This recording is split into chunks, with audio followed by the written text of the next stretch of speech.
podem perceber aí na proposta da conferência, a minha intenção nesses 3 dias aqui é focar na pessoa do obreiro,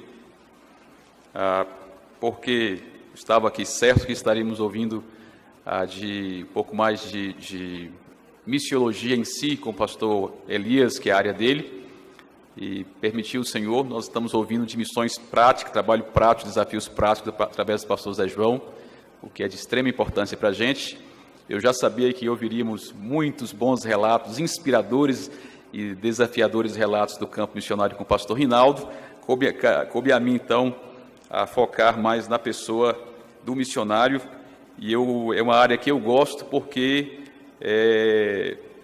eu gosto de pregar de coisas que eu tenho vivido, e eu tenho caminhado no campo missionário cada vez mais com essa impressão, talvez com essa convicção já, de que realmente o Senhor me levou para o campo missionário para trabalhar o meu coração. Porque o que a gente vê é Deus fazendo a sua obra. Nós ouvimos essa história aqui, as histórias do pastor Rinaldo, com o Xerente, como mencionado, o Chavante, não é diferente, coisas lindas acontecendo. Em 2012, eu fui participar do lançamento do Novo Testamento, a entrega do Novo Testamento do povo Nadab, em um rio chamado Uneuxi, no município de Santa Isabel do Rio Negro, no Alto Rio Negro. Eu estava em São Gabriel, na cidade de São Gabriel, é a última cidade do Brasil, município do Brasil, subindo o Rio Negro em direção à Colômbia. E os Nadab, eles são do mesmo tronco dos de Rupidé, o povo com o qual nós trabalhamos. Estávamos ali no processo de evangelização e ia ser entregue o Novo Testamento na língua Nadab para aquele povo. Então, os missionários da CIL, Rodolfo Sen, sua esposa, nos convidou e nós levamos alguns de Rupidé com a gente, até para colocar eles em contato com outros índios crentes, né? Eles desceram da aldeia, foram até São Gabriel, 3 dias de viagem de canoa. Aí eu gasto 1 dia com motor 40, eles gastam 3 dias com motor 5 HP. E aí nós entramos, pegamos então a minha voadeira, saímos de São Gabriel às 4h30 da manhã de um dia, viajamos até meio-dia até a cidade mais próxima, que é Santa Isabel, paramos só para abastecer ou reabastecer de combustível, entramos em um rio chamado Neuxi, viajamos 8 horas nesse rio, sem ver uma alma viva. Não tem comunidade, não tem gente, não tem nada. Parece que você está viajando para o nada. Depois de 8 horas, já às 9h20 da noite, chegamos finalmente na aldeia chamada Roçado, do povo Nadab. E aí, ali, fomos muito bem recebidos, e no outro dia tinha a entrega do Novo Testamento. Foi um negócio marcante. De todos os encontros que eu já participei, aquele foi o que mais marcou o meu coração. A entrega foi linda, o pessoal dançou a manhã inteira, recebia o Novo Testamento como se estivesse pegando uma barra de ouro, cada família recebia, era um louvor para eles cantar e dançar, assim como os de Rupidé, né? Cantar e dançar é uma palavra só, então nunca tem só cantar, o cântico, é a dança. E aí, para cada família tinha um cântico, entregava o Novo Testamento, mais um cântico, uma dança, entregava outro Novo Testamento a manhã inteira. Mas o que mais me marcou, sabe o que foi? Foi sentar com o pioneiro. Ele veio dos Estados Unidos, o missionário José Butch, que é o pai do Kevin Butch, que hoje é o presidente do Perspectivas no Brasil. Kevin foi criado na sua primeira infância, quem conhece o Kevin, lá de Curitiba, foi criado na sua primeira infância lá naquela aldeia. E eu sentei debaixo de uma árvore com meu gravador digital para ouvir o missionário o José Butch e a sua esposa Liliana contar como tudo começou. E eles me contaram que no ano de 1959, coincidência ou não, o pastor Bill Taylor, que hoje é o diretor, ou era, da PES, era missionário ali no Rio Negro, e ouviu que tinha um povo Nadab, que era um povo nômade, que tinha sido contaminado com sarampo e estava quase entrando em extinção. Então ele entrou no rio para fazer contato com esse povo e cuidou deles com o tratamento e tudo, ajudou eles a fazer um roçado, porque eles eram nômades, não tinha roça, fazer um roçado, plantar uma roça, e ali começou a aldeia. E ele trabalhou com eles durante alguns anos, não podia morar lá, e escreveu então para Sil, para Wycliffe, mandar missionários dos Estados Unidos. E assim José e Lilian Butt chegaram em 1965. Trabalharam 10 anos entre os Nadam, foram os primeiros a morar com eles, 10 anos. Naquela época eu estava assim, um momento meio de crise, porque os Yurupidé ainda são seminômades, começando a viver em aldeias agora, e às vezes a gente ia para a aldeia e ficava 1, 2 dias sozinhos. O povo saía, a gente ficava na aldeia sozinho. E uma vez nós chegamos a ficar 7 dias, você acredita? 7 dias sozinhos. Elisângela, eu, nossa filhinha, Maria Elisa, pequenininha, e um galo. Rapaz, dava vontade de matar aquele galo e fazer uma sopa que você não imaginava. Depois de 7 dias, nós pegamos nossa canoa e fomos embora. A gente vem para a aldeia, o pessoal vai caçar, pescar, por aí some e não volta. E é aquele negócio assim, um fala assim, olha, eu vou ali no acampamento, mas eu volto amanhã cedo, 10 dias. O outro fala, eu vou ali 3 meses. Já aconteceu do cara sair com a roupa do corpo, a canoazinha, a rede, a panela e falar, eu acho que eu volto daqui 2 dias, ficar 3 meses acampado. E aí eu estava meio em luta com aquilo, aí ele começou a contar a história e falou, porque naquela época eles eram seminômades, eu me identifiquei. E eles andavam muito nos acampamentos. Pastor, estou vivendo exatamente isso. Pois é, meu irmão, muito difícil. Nós ficamos mais de 30 dias sozinhos, umas 10 vezes. Mais de 30 dias. E eu estava lamentando que eu tinha ficado 7. Aí que ia ter meu coração, né? Ficaram 10 anos ali, analisando aquela língua, estudando a língua, foi embora sem ver nem interesse pelo Evangelho. A Sil mandou uma missionária solteira chamada Ellen Way, uma mulher, uma especialista em línguas, fez um mestrado, um doutorado naquela língua, até aqui na Unicamp, lá na Unicamp, né, em São Paulo, na língua Nadab, e descreveu a língua, grafou a língua, e tentou iniciar o processo de tradução, de alfabetização, o negócio não ia, um povo resistente, um povo difícil. Aí lá, depois de 21 anos que ela estava lá, ela foi embora e veio a terceira unidade missionária, que é esse Rodolfo e Beatriz, argentinos, ela filha de suíços. E Rodolfo que me contou essa parte, ele falou, rapaz, quando eu cheguei aqui, eu cheguei pensando assim, eu vou ser mais um missionário que bate o cartão e vai embora, porque esse povo não converte. Não converte. E aí, em 98, começou a tradução bíblica, começou em 1959 o trabalho. Em 98 foi quando ele começou a traduzir o Novo Testamento, quando conseguiu começar a engrenar a tradução do Novo Testamento, porque nem isso conseguia. E quando foi no ano 2000, o Senhor fez o improvável acontecer. Uma moça que se achou grávida, e aí começou a passar mal, e os missionários levaram até a cidade mais próxima, foi diagnosticado com câncer nas trompas, foi levado para Manaus, ela ficou ali na convalescência, e morre, não morre, e aí o irmão dela, que hoje é o pastor da igreja, chama Eduardo, ele procurou o missionário e falou, Rodolfo, será que se a gente pedir para esse Deus do qual você tanto fala, para sarar a nossa irmã, ele pode sarar a nossa irmã? O Rodolfo me conta essa parte dizendo assim, eu falei sim, porque não tinha como falar não, né? Falei, pode, né?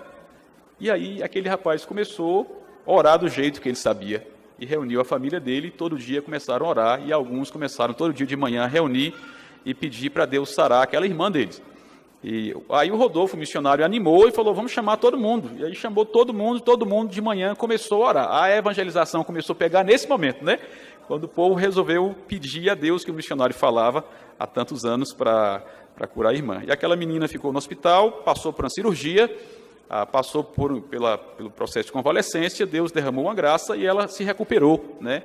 Inclusive, o médico fez a cirurgia das trompas, achava que ela não ia engravidar. Está lá, ela hoje tem 3 filhos, né? E o Senhor, aprove o Senhor fazer com que aquela moça se recuperasse daquela cirurgia de câncer, e depois de um tempo ela voltou, não tinha transporte, eles levaram ela de helicóptero. E eles contam que no ano 2000, no dia que ela desceu do helicóptero, lá naquela aldeia, quando ela saiu do helicóptero, o seu irmão, o Eduardo, foi ao seu encontro, e aí não abraçou, né? Eles passam a mão assim, passa a mão no ombro, né? Os Yurupidé também fazem assim. Tem negócio muito de abraçar, não. Passou a mão no ombro, não, no braço. Passou a mão no seu braço e falou, olha, você está aqui porque nós pedimos ao Deus, esse Deus que o Rodolfo prega para a gente. Foi ele que trouxe você de volta. É por isso que agora nós vamos ser crentes de acordo com o missionário está pregando. E aí no ano 2000, aconteceu uma conversão em massa, né? O povo inteiro, a aldeia inteira, se entregou a Cristo. E no ano 2012, nós estávamos lá vendo a entrega do Novo Testamento. Agora, olha só, começou em 1959, né? No ano 2000, o povo se entregou a Cristo e tem uma igreja forte, a igreja, uma das igrejas mais fortes da região do Alto Rio Negro, é essa igreja dos Nadelo. Temos dezenas de histórias como essa, né? O povo Arara, o pastor Rinaldo mencionou aqui, depois de 32 anos de presença missionária, Isaac Souza e Shirley, no dia 1º de janeiro de 2012, foram batizados 144 araras. Louvado seja Deus. O povo Auaguajá, com um ministério bem mais recente, uma igreja surgiu entre eles. Quando a gente sai desse recorte indígena, coisas assim têm acontecido em outros segmentos também. Entre os ciganos, nós temos notícia do pastor Reginaldo, né, da PMT. 300 membros já, em tempo recorde, né? Sai do Brasil, vai para a África, ouvimos essas notícias, temos notícias da Ásia, temos notícia da Oceania, temos notícias de povos em outros lugares hispânicos, temos notícia até de alguns lugares da Europa, pasme, né? Até de alguns lugares da Europa. Então, parece que nós estamos vivendo um tempo especial na história, quando um daqueles intervalos, quando Deus resolve, em uma época curta, alcançar e trazer muitos dos seus escolhidos para o altar da adoração. É isso que eu percebo. Então, eu quero insistir no mesmo tema que eu iniciei de manhã, que Deus, Ele está fazendo a sua obra. Ele está fazendo a sua obra. Está fazendo a sua obra no mundo, não apenas entre os indígenas, mas Ele está fazendo a sua obra no mundo, em várias partes do mundo. Sempre foi assim, é assim, e Ele vai continuar fazendo a sua obra. E nesse meio dele fazer a sua obra, um dos objetos especiais da obra é o pastor e o missionário, né? É o obreiro. Deus faz a sua obra realmente em nós. Eu falo isso porque às vezes nos dá a impressão de que Deus inicia a sua obra em nós quando Ele nos leva à conversão através da ação do seu Espírito, e Ele desenvolve a sua obra em nós à medida que nós vamos amadurecendo na fé e conhecendo a sua palavra, e Ele encerra a sua obra em nós quando nós somos chamados e nos tornamos pastores e missionários, né? Aí agora Deus vai nos usar para fazer a sua obra em outro, mas na verdade não é, a verdade não é essa. Ele começa a sua obra em nós e Ele desenvolve a sua obra até o dia de Cristo, inclusive enquanto nós somos pastores missionários no púlpito ou no campo missionário, né? E uma das verdades assim mais doídas para mim, como eu mencionei de manhã, foi o momento que eu entendi que Deus não precisava de mim no campo missionário. Foi muito frustrante para mim. Mas chegou um momento que eu cheguei que eu tive essa conclusão. Como reformados, nós sabemos disso, mas às vezes a coisa não encaixa muito bem assim, né? Não fica muito colorida. Mas em alguns momentos assim, Deus abre os nossos olhos e faz ver algumas verdades que nós até sabemos, mas não sentimos. Mas eu tenho cada vez mais esse sentimento tem crescido cada vez mais em meu coração. Deus não precisa de mim no campo missionário. E ninguém me falou isso antes de eu ir para o campo. Eu quero falar para você, que é seminarista, está aqui interessado, quem sabe, em missões. Eu quero dizer, Deus não precisa de você no campo missionário. E, aliás, você que é seminarista, está pensando em ser pastor, eu quero dizer, Deus não precisa de você na igreja. E, aliás, você que já é pastor, Deus não precisa de nós, simples assim. A palavra diz que é o Espírito Santo que convence o homem do pecado, da justiça e do juízo. Não somos nós. Diz que Jesus, Ele é o autor e o consumador da fé. Diz que o Senhor inicia e desenvolve a sua obra em nós. Diz que Ele opera em nós tanto querer quanto efetuar. E quando Paulo está pregando lá em Atenas, em Atos 17, ele diz que Deus, Ele não habita em templo feito por mãos humanas e não é servido por mãos humanas como se de alguma coisa. Exegese desse texto. Deus não precisa de nada. Não precisa da sua inteligência, não precisa da sua capacidade, não precisa dos seus títulos, não precisa da sua oratória. Deus não precisa do seu dinheiro, nem do dinheiro da igreja, né? Os crentes que estão na igreja. Porque Ele é o dono do ouro e da prata, né, gente? Dá uma impressão assim, se eu não contribuir, a obra de Deus não vai acontecer. É equívoco. É equívoco. Se eu não contribuir, Deus vai levantar quem Ele quiser, inclusive o incrédulo, para fazer a obra, para financiar a obra dele. Deus não está limitado à nossa contribuição. Não é verdade? E algo que mais me escandaliza é que Deus não precisa nem da nossa oração.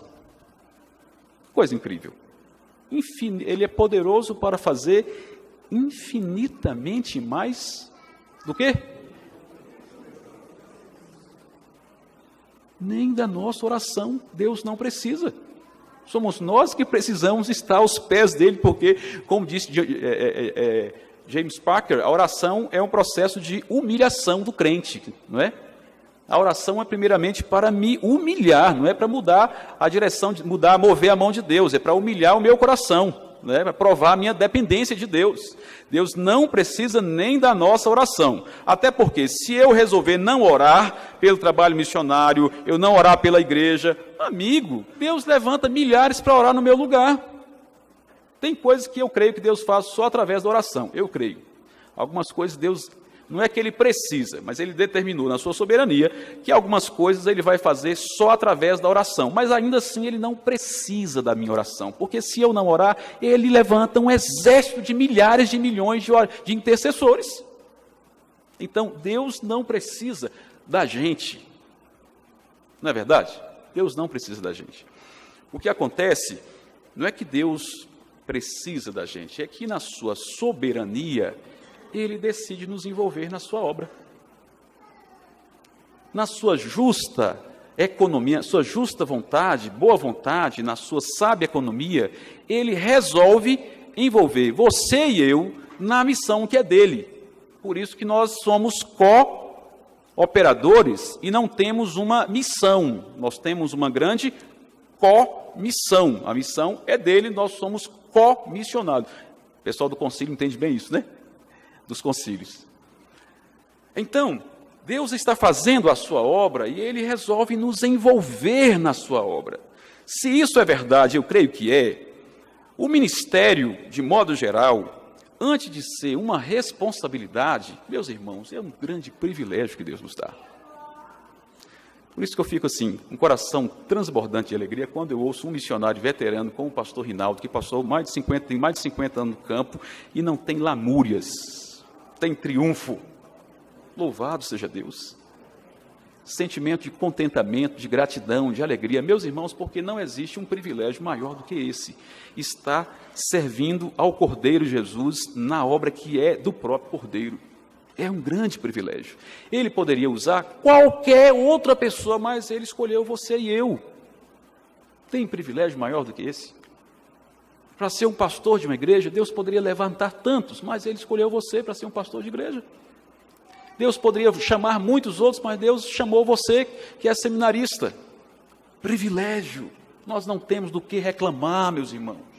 O campo missionário é uma bênção. Uma bênção. O ministério na igreja é uma bênção. Tem uns probleminhas. Olhe para os seus amigos aí que trabalham no mercado de trabalho, você vai ver que eles têm problemas também. Tem dificuldade, olhe para os seus parentes que estão aí tentando ganhar o pão. Tem problemas também. A vida é assim. Mas no ministério nós temos mais privilégios. Muitos privilégios. E eu creio que um dos maiores privilégios é esse de ver Deus, pela sua graça, misericórdia e bondade, trabalhando em nós mesmos, forjando o seu caráter, o caráter do seu Filho em nós, nos fazendo crescer através do ministério, não é? E eu creio que Deus, Ele realmente usa as circunstâncias nas quais Ele mesmo nos coloca para burilar o nosso caráter, para fortalecer as áreas fracas do nosso coração e para nos santificar. Vejo isso na história de um profeta muito conhecido, o profeta Jonas. E eu queria meditar com vocês hoje no profeta Jonas. Você pode pensar assim, poxa vida, mas numa conferência dessa do seminário vai pregar sobre Jonas, né? Já ouviu tanta pregação sobre Jonas? Toda conferência missionária quase que a gente vai, alguém prega sobre Jonas, né? Até teve uma conferência aqui em Belo Horizonte mesmo, quando eu estava aqui ainda, que numa noite um pastor, um conferencista pregou sobre Jonas, e o tema era Jonas, o missionário fujão. Na outra noite chegou o pastor Ronaldo, que não tinha assistido a pregação anterior, e pregou novamente sobre Jonas. Jonas, o missionário perfeito. Porque tem tantas possibilidades de você abordar Jonas, né? E eu espero não chover no molhado nessa noite, mas se eu chover no molhado, você me desculpa aí, porque Jonas, eu tenho um relacionamento assim pessoal, muito próximo com Jonas. E Deus colocou no meu coração pensar com você sobre Jonas. E eu queria ler Jonas capítulo 1, versículo 9. Dê projeto aqui, por favor. Mas numa versão que talvez você não conheça ainda. É a nova versão na linguagem de amanhã. O livro de Jonas foi o primeiro que nós traduzimos para a língua dos Yurupidé.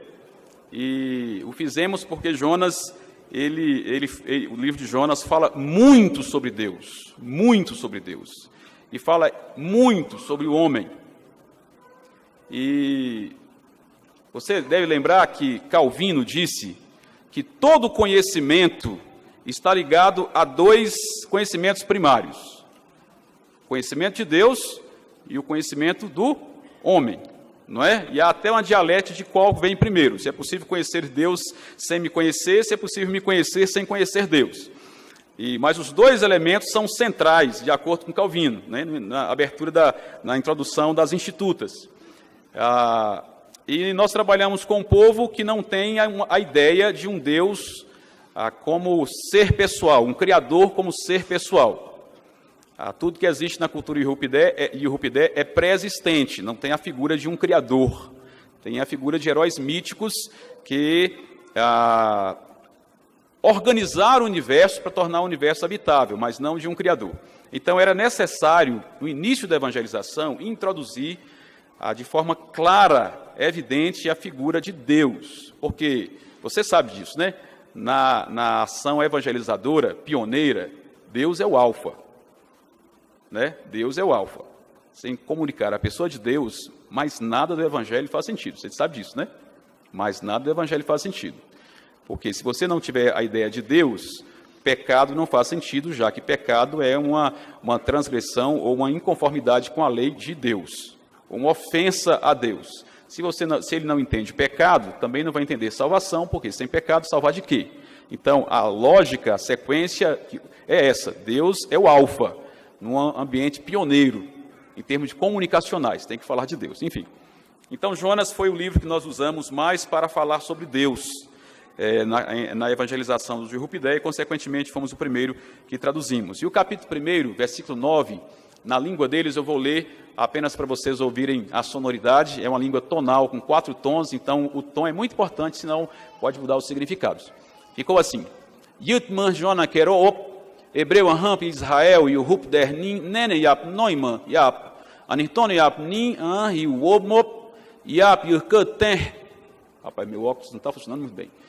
Yap Yurk, é só olhar aqui, né? Onde estou? Yap Yurkuten, terminangam Yapap, Pornan Yap Kuten, Dermin Pogum, Sarbu Yap Noiman Jonam. Aí, quando a gente traduz, aprendi com o pastor Rinaldo, viu? Fui quase aluno dele, usei o material dele. Quando traduz, você faz, então, uma retrotradução. Então, você faz uma exegese, coloca num português, nosso caso, né? Temos alguns ali que falam português relativamente bem, aprenderam português relativamente bem, então a gente usa 2 critérios: o critério da fidelidade e o critério da naturalidade. A fidelidade é como missionário, a exegese para expressar a ideia mais próxima do texto. Ideia não, a ideia é equivalente ao original. E a naturalidade, quando o próprio indígena coloca na sua língua, ele coloca sem sotaque, né? Então é muito mais produtivo trabalhar junto com o indígena, você auxilia ele, mas a primeira versão na língua, a primeira tradução, o próprio indígena faz. Nós temos um bom co-tradutor, que fez o Instituto Bíblico e está sendo preparado para ser o futuro pastor da igreja Yurupidé, e ele faz essa primeira tradução com a gente. Então, depois que faz essa primeira tradução, fazemos então a retrotradução. Uma outra pessoa que não participou do processo de tradução, você lê para ela, alguém que fala português, relativamente, que fala algum grau de português, e aí ele traduz da língua para o português, você checa, pronto, né? Aí dá para perceber se está comunicando bem, se tem alguma coisa errada ou não. Então, a retradução desse versículo Ficou assim, põe, por favor. Então Jonas respondeu: eu sou hebreu, do povo descendente de Israel. Quer dizer, eu sou israelita, né? Hebreu apenas não faz sentido para eles. Do povo descendente de Israel, literalmente dos filhos sequenciais de Israel. Respeito, foi a palavra mais próxima para temor na língua deles. Não existe a palavra temor, como tem em português. A mais próxima que achamos foi respeito. E respeito aquele que tem posse sobre mim. Ele é o Deus verdadeiro, o Deus do céu, que fez o mar e que fez a terra, disse Jonas. Tem sempre que colocar o locutor, quem está falando no final da afirmação. Mas eu chamo a atenção para o que está em amarelo. Dos primeiros desafios que nós tivemos para começar a falar sobre Deus, o Deus das Escrituras, foi achar a palavra para Senhor. Porque naquela cultura, como não existe um Criador e não existe uma hierarquia no seu mundo do além, o mundo do aquém, o mundo social é totalmente horizontalizado, não existem hierarquias fortes. O líder é o pai de família, que lidera os seus filhos, não tem grandes líderes. Hoje tem o líder da aldeia, porque a FUNAI falou que tem que ter, mas tradicionalmente não tinha, porque eles eram nômades e viviam nas aldeias, peregrinando na floresta em grupos pequenos. Então, uma cultura sem lideranças, né? Sem hierarquia. Consequentemente, a palavra Senhor, palavra difícil para introduzir. Entretanto, uma palavra central para comunicar a pessoa de Deus. Não é verdade? Central. Tínhamos que achar uma palavra para Senhor. Achamos várias palavras. Por exemplo, onipresente, fácil. Poderoso, fácil também. Agora, Senhor, difícil. E aí, trabalhamos, lembra que eu falei que passamos 3 anos estudando, analisando, tentando achar as palavras certas, e quando estávamos procurando a palavra para Senhor, um Irupidé que tinha algum grau de português, nos ajudava, e ele falou: rapaz, essa é fácil. Não, essa é fácil, vamos falar. Mohunpogya, grande chefe. Mas o grande chefe naquela época para eles era Lula. O grande chefe do Brasil, Lula foi lá em São Gabriel da Cachoeira, na sua segunda campanha, seu segundo mandato, não sei, e eles conheceram Lula, então eles sabiam que o Brasil tem um grande chefe, Lula. É a mesma palavra que eles usavam para o líder da aldeia, que eles traduzem para você. Tem uma ideia como capitão, né? Tal é algo introduzido naquela cultura, o capitão da aldeia, que seria o cacique. O capitão da aldeia, ele tem moral da aldeia para fora, da aldeia para dentro, ele não tem moral naquela cultura. Ele é um representante do povo apenas, como o pastor Rinaldo falou aqui do xerente, o caso do xerente é diferente. Mas por causa da necessidade de lidar com a sociedade externa, com a FUNAI, agora com a saúde, com a educação, com as equipes do governo. Então, é aquela pessoa que é muito criticada, que é trocada muitas vezes, né, substitui, fez alguma coisa que não gostou, troca logo, fala muito mal do murrum, né, do chefe. Então, eu disse logo de cara, não é isso que eu estou querendo dizer, é outra coisa. Falamos mais sobre senhorio, e aí ele pensou e falou: eu acho que dá para a gente usar a palavra nomnanria, dono. É isso, era isso que eu estava querendo falar, isso mesmo, dono. E aí começamos a evangelizar usando a palavra Kateani nomnanria. Katen é Deus, é o nosso dono. Evangelizamos durante 2 anos, usando essa palavra, até que um dia um deles me procurou e falou: pastor, eu estou entendendo o que o senhor está ensinando, eu já entendi. Só que quando o senhor fala nomnanria, é muito estranho para a gente, fica torto, né? A palavra que ele usou foi essa. Fica muito torto, porque nomnanria é dono só de objetos. Naquela cultura não existia a concepção de seres pessoais, como os humanos, ter um dono. É dono da canoa, é dono do remo, dono da roça, dono da casa, dono de qualquer outra coisa, mas nosso dono não cabia, né? O ser humano, na sua cultura, a palavra que a linguística usa é inalienável, né? Aliás, alienável, não tem possuidor. E aí, ele ouvindo, ele disse: não está muito bem, está torto, mas dá para a gente falar de outro jeito. Então, ele pegou e criou uma expressão, uma palavra composta. Tonon é o verbo possuir. Iá é o nominalizador, aquele que. Anim é o eu como objeto, o mi, né? O mi. Ou mim, o mim, né? o eu como objeto, primeira pessoa como objeto. Então, literalmente, é aquele que tem posse sobre mim. Senhor. Senhor, louvado seja Deus, né? O Espírito Santo abre a mente do camarada, o missionário não consegue achar a palavra, mas o Espírito Santo abre a mente do nativo, do indígena, para ele entender e criar uma palavra. E ele criou uma palavra que é tão expressiva que nós, logicamente, fomos fazer os testes. Fui até a última aldeia, onde eu não tinha ainda evangelizado, e quando ali cheguei e disse que eu ia falar de Katen Anir Tonoyap, um deles estranhou e disse: nosso dono? Ele não entendeu o que era, mas compreendeu o conceito, né? Exatamente, eu quero falar desse nosso dono. E nós passamos a pregar Deus, aquele que tem posse sobre nós. Louvado seja Deus. O livro de Jonas, ele fala desse Anir Tonoyap o tempo todo. Ele fala daquele Deus que tem posse sobre nós e que tem posse sobre todas as coisas. Ele fala de um Deus extremamente soberano, igualmente misericordioso. Ele é soberano porque ele manda no profeta, ele manda no grande vento, ele manda no grande peixe, ele manda na pequena plantinha, ele manda no pequeno verme, ele manda no pequeno vento, no vento calmoso. Todos obedecem a esse Deus soberano. E como nos chama a atenção o reverendo Hernando Dias Lopes, menos o profeta, né? Menos o profeta, só o profeta. Em todo o universo criado, até o diabo treme diante do soberano, os únicos que ousam a desobedecer o soberano dos reis da terra, nós outros, né, irmão? Nós, somente nós atrevemos a desobedecer o soberano dos reis da terra. É um Deus soberano, tudo obedece a ele. É igualmente um Deus misericordioso. No capítulo 1, ele poupa a vida dos marinheiros idólatras. O texto diz que eles são idólatras. E o texto não diz que eles se converteram. Cada um estava clamando ao seu próprio Deus. Em um determinado momento, eles voltaram para Jonas. Mas dizer que os marinheiros se converteram, talvez seja forçar a exegese, né?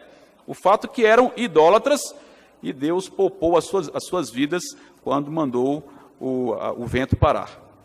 No capítulo número 2, Deus poupa a vida do próprio profeta rebelde, que se atreve a desobedecer a ordem do seu Criador e soberano. No capítulo 13, aí esse Deus, ele resolve ter misericórdia dos ninivitas. Aí é forte demais, porque os ninivitas era o Estado Islâmico daquela época. Século XVIII a.C. O Império Assírio estava em ascendência. Os assírios, diz os historiadores, que eram dos conquistadores do passado, foram os mais belicosos e os mais cruéis. Os ninivitas eram aqueles que davam numa cidade, matavam homens, abusavam das mulheres, matavam crianças, pegavam seus reis, tiravam a pele, esticavam a pele dos seus reis em varas, como se estica a pele de boi, e pendurava nas árvores e nos muros, para que todo mundo que passasse por ali soubesse, os assírios estiveram aqui. Jonas é um profeta do reino do norte de Israel. Segunda Reis, capítulo 14, versículo 24 a 25, é o único lugar que fala sobre Jonas fora do seu livro, né, no Antigo Testamento. Diz apenas que ele morava, que ele foi profeta na época de Jeroboão II, e ele morava na cidade chamada Gat-Hefer, que estava no centro-norte de Israel, no território de Zebulon, e nós sabemos que logo acima, arriba, estavam os assírios, vizinhos. E pelo contexto de época, não precisava ser profeta para saber que mais cedo ou mais tarde os assírios iam cair sobre Israel, que estava flertando com os babilônicos. Jonas sabia de tudo isso. Quando Deus envia Jonas para os ninivitas, ele diz: eu não quero ir. Eu quero mais que eles morram. Quero mais que eles morram. Eu vou lá evangelizar o Estado Islâmico. E eu creio que o medo de Jonas nem era tanto ir lá falar de Deus para os assírios. Me parece que o que Jonas tinha no coração era o seguinte: eu não quero que Deus poupe a vida dos meus inimigos que estão para cair sobre o meu povo. Certamente cresceu ouvindo as histórias das atrocidades dos assírios, estava ali na mira dos assírios, né? Qual foi a frustração de Jonas quando no capítulo 3 Deus tem misericórdia dos assírios? E o capítulo 4 descortina o coração de Jonas como profeta.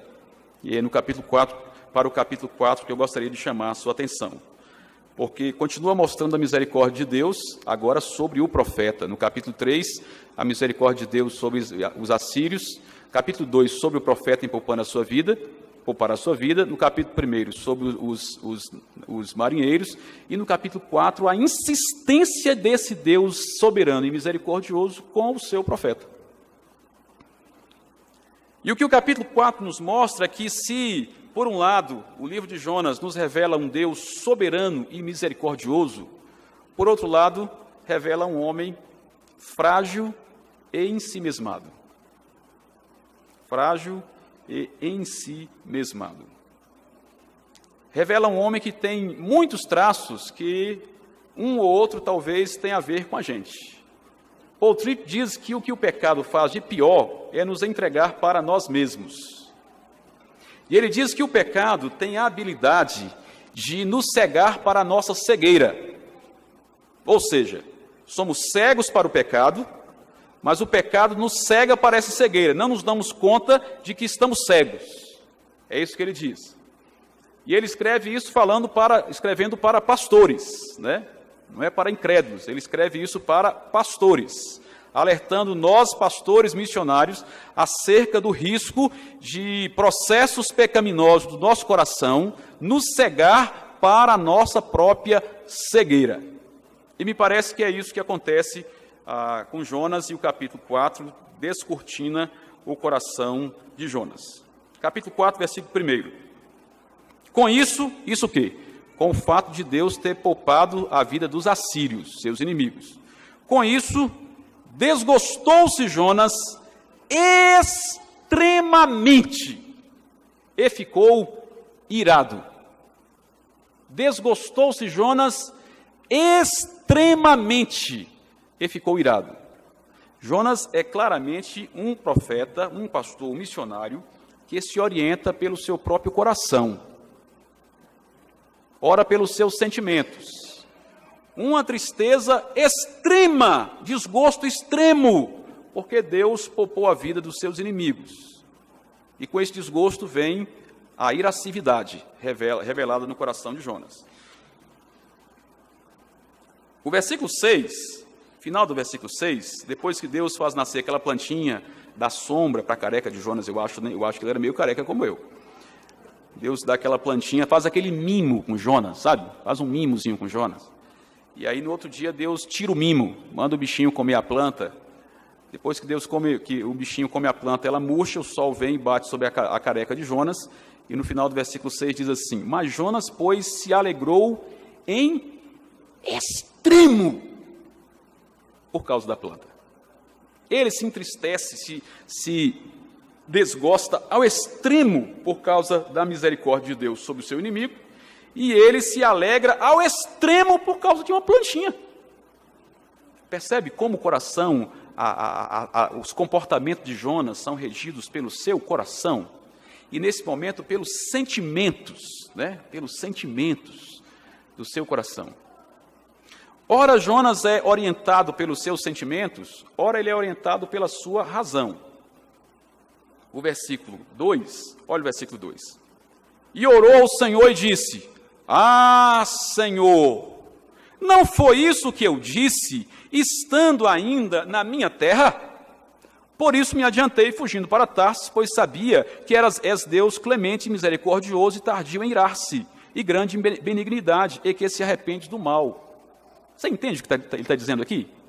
É um raciocínio lógico extremo, uma lógica incrível. Ele pensa rapidamente assim: eles são os meus inimigos, eles são cruéis. Se eu for lá e levar a mensagem de Deus, Deus vai poupar os ninivitas. Se Deus poupar os ninivitas, nós vamos continuar na mira deles. Se continuarmos na mira deles, mais cedo ou mais tarde, eles vão cair sobre nós e vão detonar o povo de Israel e a minha cidade, Gat-Hefer. Eu quero que eles morram. Olha o raciocínio do camarada.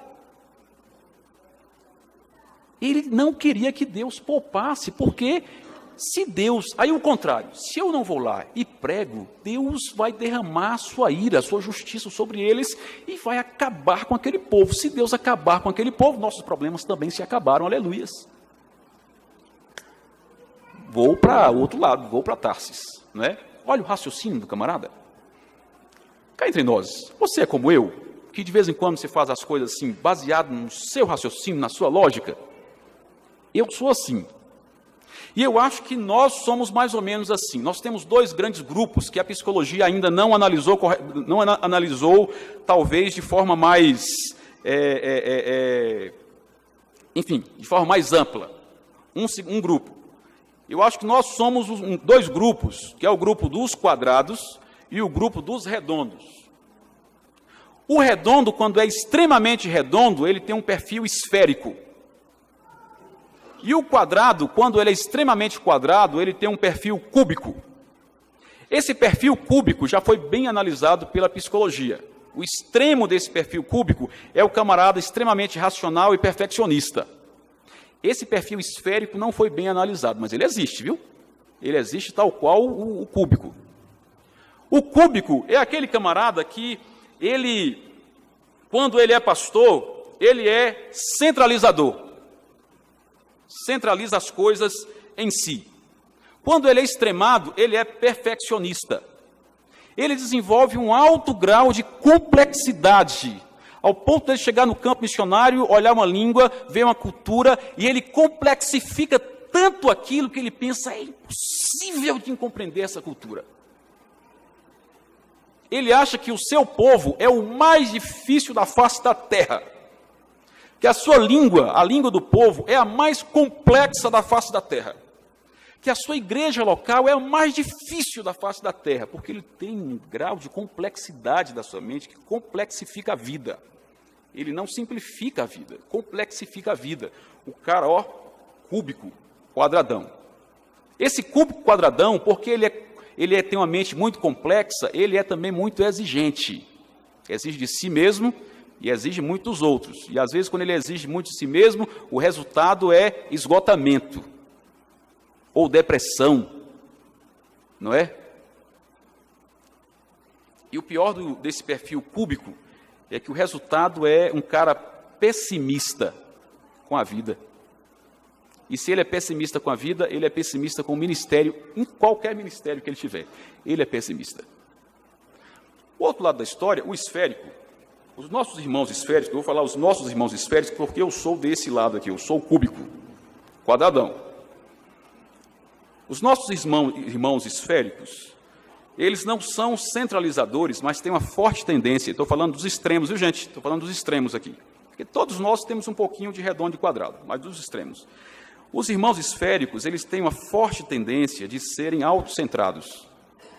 Porque se os irmãos cúbicos se orientam mais pela razão, os esféricos se orientam mais pelo afeto, pela emoção. A tendência é de ser autocentrado. Um é centralizador, o outro é autocentrado. O autocentrado, via de regra, é também desorganizado, bagunceiro. E porque ele é desorganizado e bagunceiro, ele é desprovido de amor ao próximo. Ou tem um baixo grau de amor ao próximo. Quer ver um exemplo simples?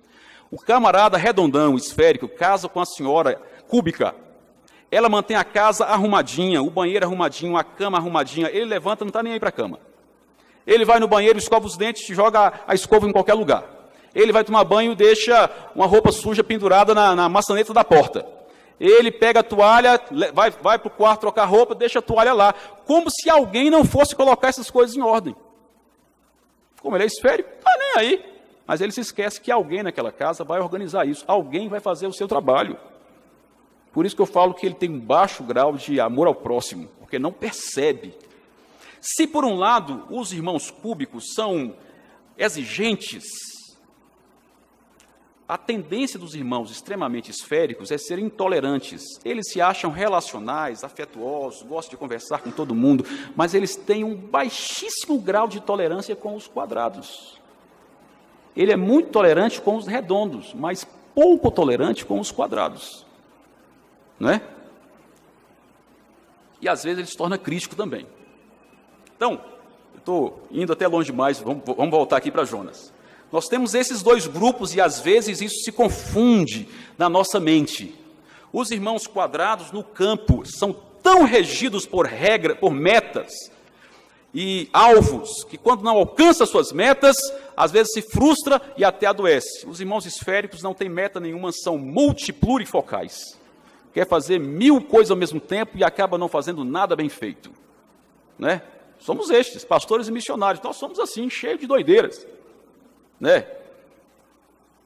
Mas, meus irmãos, o que o texto está nos ensinando é que nós não podemos ser orientados pelo nosso próprio coração. Por que eu estou falando coração? Porque na nossa sociedade a gente fala, coração tem a ver com sentimento, não é? Amor, afeto, emoção. Pela Bíblia, nas escrituras sagradas, você sabe muito bem que coração não é apenas amor, afeto, sentimento, emoção. Coração nas escrituras é homem interior. Todos os aspectos do homem interior é coração.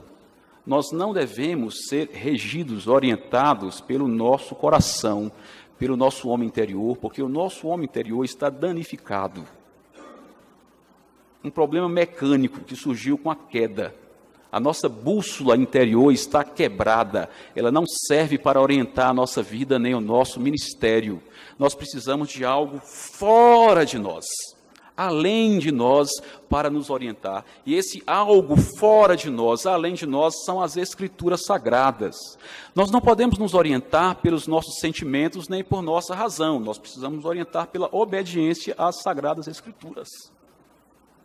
Simples assim. Jonas, por ser um homem orientado pelos seus sentimentos e sua razão, pelo seu homem interior, pelo seu coração, ele é um profeta que busca a sua realização, a autorrealização. Ele transforma o mimo de Deus em uma exigência para o ministério. Não acontece isso às vezes com a gente? Deus dá uma coisa assim que a gente nem esperava, uma surpresa agradável, um mimo. A partir de agora, aquele ali vai ser a nossa exigência. Eu preciso disso, né? Eu necessito daquela árvorezinha para fazer sombra para minha careca.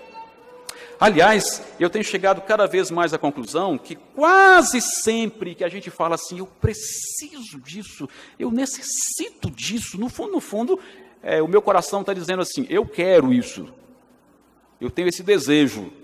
E a gente transforma o desejo em necessidade. Paul Tripp também fala sobre isso, nesse mesmo livro que eu mencionei. A vocação perigosa, que se não leu tem que ler, né? Eu transformo o meu desejo em necessidade, a minha necessidade eu transformo ela numa expectativa, e a expectativa eu transformo numa exigência, e a exigência às vezes resulta em frustração e decepção com o outro. Mas tudo começa lá dentro com um desejo que eu falo, eu preciso. Jesus disse que nós precisamos de roupa e comida. Não é? E Paulo reafirma, tendo o que comer e o que beber, vestir, estejais satisfeitos. O restante, e Jesus diz assim, mesmo isso que vocês precisam, não se preocupem, eu vou prover tudo isso. Né? Muito que a gente necessita são necessidades construídas, criadas, desenvolvidas, que nós fazemos como necessidades básicas. Ok, Jonas, ele é um homem orientado pelo seu coração. E Jonas precisa aprender que esse coração não é uma bússola boa para orientá-lo. Segundo, além de Jonas ser orientado pelo seu próprio coração, e isso resulta, preste atenção aqui no que eu vou falar, essa auto-orientação, ela resulta quase sempre em adoecimentos psicoemocionais, em abatimentos. Quanto mais autocentrados nós somos, voltados para nós mesmos nós somos, mais vulneráveis nos tornamos a crises pessoais. Jonas, além disso, ele é um profeta, um servo de Deus, homem de Deus, um ministro, um obreiro, que é orientado pelo seu coração e que age por autojustiça. Versículo 4 diz assim, e disse o Senhor, é razoável esta tua ira? Pergunta do soberano para o profeta. E o profeta, do versículo 5, então Jonas saiu da cidade. Ele nem respondeu a Deus, percebe? Nem respondeu a Deus. É razoável essa sua ira? Deu de ombros e foi embora. Deus, pela sua misericórdia, não desiste do profeta e continua insistindo em libertar o profeta de si mesmo. Deus insiste E no versículo 9 ele pergunta novamente: então perguntou Deus a Jonas: é razoável esta tua ira por causa da planta? Ele respondeu: é razoável a minha ira até a morte. Ele estava com raiva de Deus. E ele estava com raiva de Deus porque Deus poupou os inimigos e matou a plantinha. Teve misericórdia dos assírios e acabou com seu conforto. Estava com raiva de Deus. Sabe o que ele estava sentindo? Ele estava se sentindo injustiçado por Deus. Injustiçado. Isso é autojustiça. A pessoa que é marcada por autojustiça, ela tem um senso de direito muito forte. Um senso de privacidade muito forte. Aliás, deixa eu te contar uma coisa. Meu pai é um sertanejo, norte da Bahia, que veio para Minas Gerais. Eu nasci em Minas Gerais, mas tenho herança baiana. E meu pai era um homem leigo, analfabeto, mas um homem incrivelmente íntegro, ou correto. E tinha uma reputação inatacável, que pagava o que comprava, que não ofendia ninguém assim. Não ofendia em primeiro momento. Que não que não fazia mal a ninguém, que não lhe perturbasse. Mas era um homem que nos ensinou a ser pessoas corretas, porém deixou algumas heranças malditas também. A principal herança maldita é que ele era irascível. E ele era irascível porque ele tinha um senso de direito e privacidade muito forte. Eu falo que meu pai tinha um círculo, uma linha vermelha em torno de si. Essa linha vermelha era a linha do seu direito e da sua privacidade. Ele não entrava na vida de ninguém. Na minha casa não podia ter fofoca. Se meu pai chegasse e ouvisse alguém falando mal de alguém, rapaz, a casa caía. Lá em casa era inadmissível falar da vida dos outros, porque ele não gostava de entrar na vida dos outros. Ele não feria o direito das pessoas. Mas tinha um detalhe, viu? Se chegasse perto da linha de direito e privacidade dele, o velho se tornava uma fera. Porque do jeito que ele não invadia o direito do outro, ele não aceitava que ninguém invadisse o seu direito. E sempre que alguém pisava naquela linha, ele esbravejava de forma arrogante, humilhava pessoas, gritava, xingava, etc.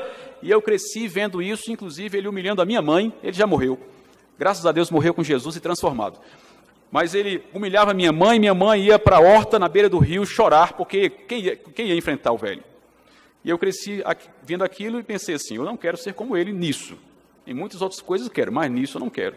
E essa minha autodeterminação de não ser como ele nesse aspecto, me levou a ser apenas ligeiramente diferente. Meu pai tinha uma ira explosiva. Eu desenvolvi uma ira implosiva. Quando as pessoas chegam perto de mim, eu reajo de forma irada. Só que meu pai explodia, eu não explodo, implodo, né? Implodo. E vou dizer uma coisa para vocês, eu só cheguei a essa conclusão aos 39 anos de idade, em novembro de 2015. E eu fiquei pensando, como é que um pastor missionário está no campo missionário, e etc, etc, aos 39 anos, nunca se deu conta que tem um coração irascível? É isso. Porque o pecado nos cega para a nossa cegueira. Só que eu percebi que enquanto meu pai tinha uma linha, eu tenho uma faixa. Eu tenho uma faixa em torno de mim, a faixa do direito e da privacidade. E quando alguém começa a se aproximar dessa faixa, ela é mais moderna e mais sofisticada, mais high-tech. Ela tem efeito de luzes, neon, vermelho, começa a piscar. E se o camarada ele não se dá conta, porque tem gente que não se dá conta, a faixa está piscando, e a pessoa não se dá conta. Não se dá conta, quando encosta nela, ela tem um efeito sonoro. E aí, nesse momento, eu não explodo com a pessoa, mas implodo. Não faço mal para os outros, mas faço mal para mim. Porque o ressentimento, como é que não está vindo a minha faixa? Deixa eu contar uma coisa para você. Os Yehupidé, eles não pisam na minha faixa. Eles pisoteiam a minha faixa com os pés sujos de lama. Você acredita nisso? Pisoteiam, cara, eles não veem. Como é que pode? Eles não veem a minha faixa, eles pisam nela o tempo todo. Incrível isso. Pra vocês terem uma ideia, nós ralamos para grafar a língua, né? Ralamos. corremos contra o tempo, até trabalhei mais do que precisava, e etc. Virei noites e noites mexendo com aquele negócio de grafia de língua, porque eu também gosto do negócio, né?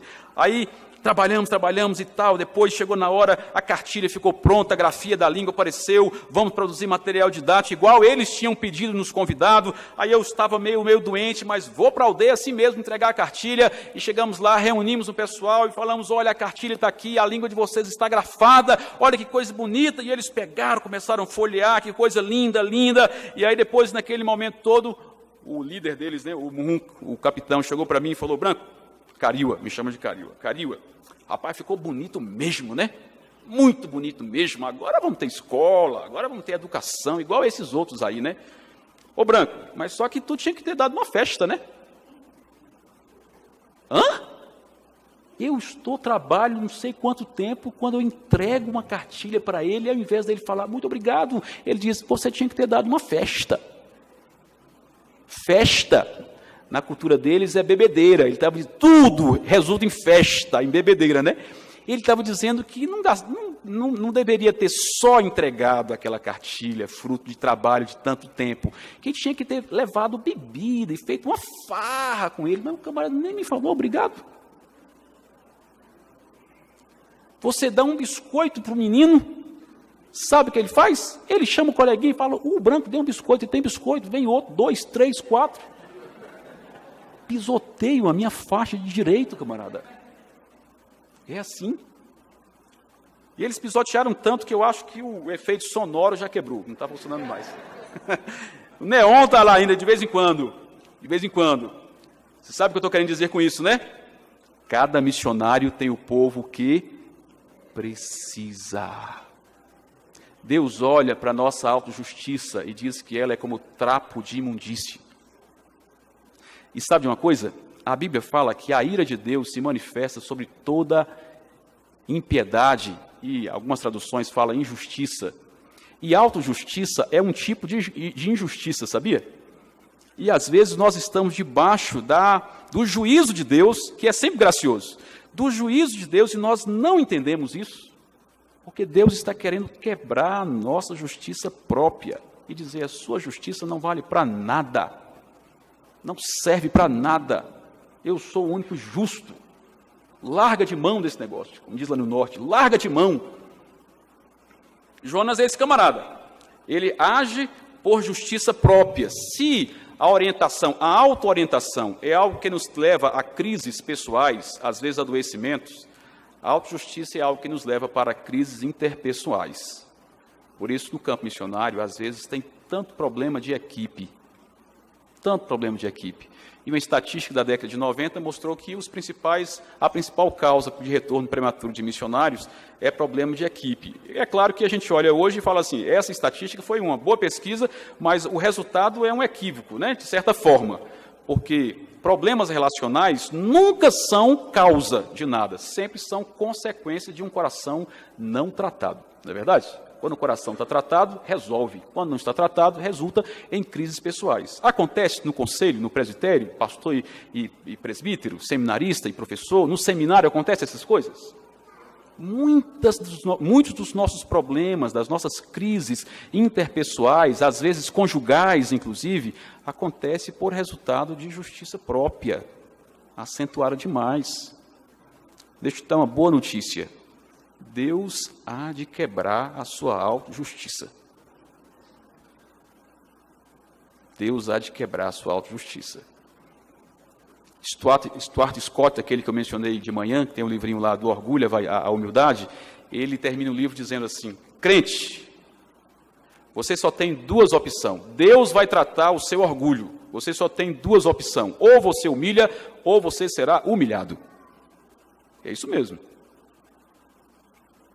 Ou você abre mão dessa autojustiça, ou o Senhor vai usar alguém para pisotear a sua faixa vermelha.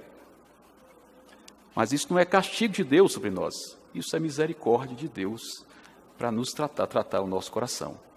E por último, minha gente, para encerrar, Jonas é um cara que é orientado pelo seu próprio coração, portanto, auto-orientado, ele age por autojustiça e ele reage com autopiedade. Versículo 3, Ele diz assim: peço-te, pois, ó Senhor, tira minha vida, porque melhor me é morrer do que viver. Versículo 8, ele diz: pelo que pediu para si a morte, dizendo, melhor me é morrer do que viver. Ele estava cheio de dó de si mesmo, sabia? Ele estava se achando um coitadinho, pobrezinho do profeta. Ele desobedece ao Criador, ele rebela-se contra o soberano dos reis da terra, ele fica irado porque Deus poupa o inimigo, e fica chateado porque Deus tira a plantinha, ele dá de ombros para o Criador, ele acha que está cheio de razão, fica com raiva de Deus, e no final ele se acha vítima do negócio. Conhece alguém assim? Que não se enxerga? Todo mundo se enxerga, todo mundo vê que a pessoa é cheio de idiosincrasias, como é que se fala essa palavra? Isso aí. Mas só a pessoa que não percebe, né? Só a pessoa que não percebe. Como a senhora lá em São Gabriel da Cachoeira, que ela se queixava de todo mundo, se queixava dos filhos, se queixava do marido, se queixava da igreja, se queixava do pastor, do prefeito, da rua, da chuva demais da Amazônia, do sol quente, daquela poeira, dos buracos, se queixava da canoa que era ruim, do motor dela que era fraquinha, a gasolina que era muito cara, se queixava de tudo. E um belo dia ela estava me dizendo assim: pastor, você já viu como aquela irmã reclama da vida? Não é possível. A mulher mais queixosa que eu já conheci na vida, ela não se dá conta de que assim ela é e critica a outra porque a outra reclama demais da vida. Rapaz, às vezes nós somos assim, viu? Nós vemos a autojustiça no outro, mas não enxergamos em nós mesmos. Nós vemos o sentimentalismo do outro, mas não enxergamos o nosso. Nós vemos o perfeccionismo do outro, mas nos achamos normais. É assim que funciona. É esse aqui, cheio de autopiedade, não é? John Piper, ele faz um contraste entre vanglória e autopiedade. No seu livro Lutando contra a Incredulidade, ele escreve assim: considere a relação entre vanglória e autopiedade. Ambas são manifestações de orgulho. A vanglória é a resposta do orgulho ao sucesso. A autopiedade é a resposta do orgulho ao sofrimento. A vanglória diz: eu mereço admiração porque alcancei muitas coisas. A autopiedade diz: eu mereço admiração porque sacrifiquei muito. A vanglória é a voz do orgulho no coração do forte. A autopiedade é a voz do orgulho no coração dos fracos. A vanglória soa autossuficiente. A autopiedade soa abnegada. A razão pela qual a autopiedade não parece ser orgulho é que ela parece ser necessitada, mas a necessidade surge de um ego ferido e o desejo de mostrar-se autopiedoso não é realmente para que os outros os vejam como indefesos, mas como heróis. A necessidade de autopiedade vem de um senso de indignidade, mas a partir de um senso de dignidade não reconhecida. É a reação do orgulho não aplaudido. Que o Senhor tenha misericórdia de nós e nos dê um coração quebrantado. Que o Espírito Santo nos fortaleça em nossas fraquezas e que as circunstâncias da vida, do ministério e da caminhada sejam usadas por Deus de forma eficaz para nos fazermos mais parecidos com Jesus, o seu Filho. Amém, irmãos?